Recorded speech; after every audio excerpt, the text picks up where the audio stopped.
Okay, so in the last video we did several types of animation. We animated our camera through this scene.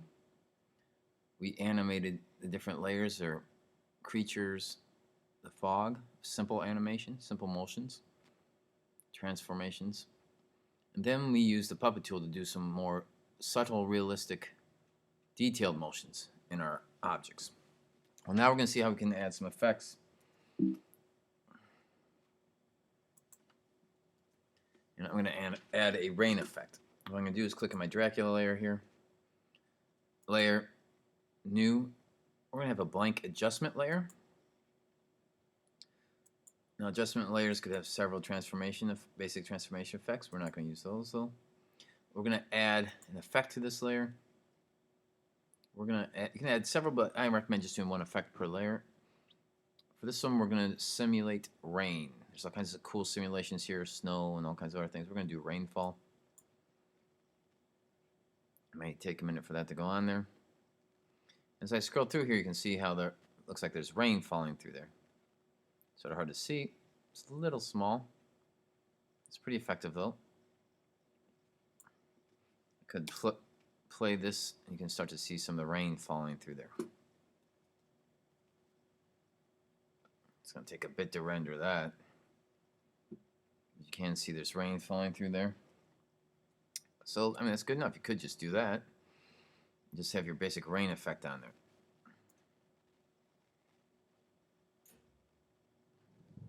But with After Effects, there's all kinds of great changes you can make to that. If I look under here, under my adjustment layer, and I can change that name. I can right-click, rename it, and call it Rain, of course. And I see there's my basic transformations, just like on my other layers, but now, since I add that effect, there's my effect transformations I can do. I can either access those down here, or if I click on that layer or that effect, they also appear up here in my effects panel. So my projects panel back here and my effects control panel up here. So sort of the same thing. I can change how many drops are coming down,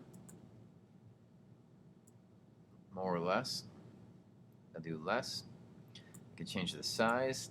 I want them to be pretty thick for this scene. Scene depth, you know, how deep do those raindrops fall? Are they close or are they further away also? The speed, the wind effect.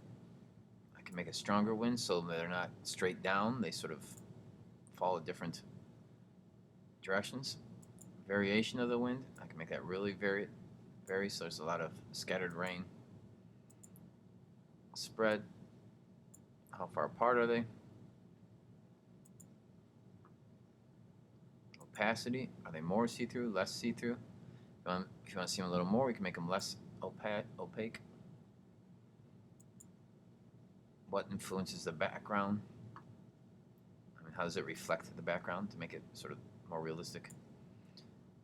And there's all kinds of other changes you can make. Refracting, soft, solid, whatever. Okay, you can experiment with those on your own. Random speed, random seed. Now when I come through here, there's some pretty cool looking raindrops come through. I may have made them a little too big. So let me make them a little smaller.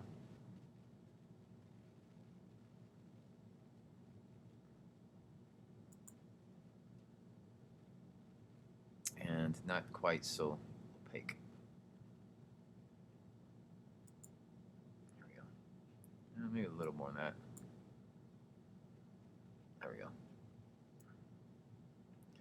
Now if I press play, it's going to take a second for this, or a few seconds to a minute or so to render this through, but you can see the effect of the rain coming through there. Pretty cool. Here comes Dracula. It's a rainy scene. Now when this blows or plays through at a regular pace, it'll look pretty cool, pretty realistic. And that's how you can add rain.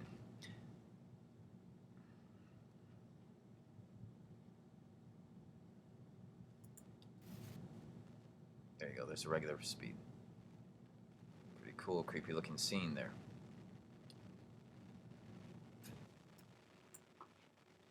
And next we'll learn how to render this out so I can actually view it as a movie, put it on Facebook or YouTube or just play it for my own enjoyment.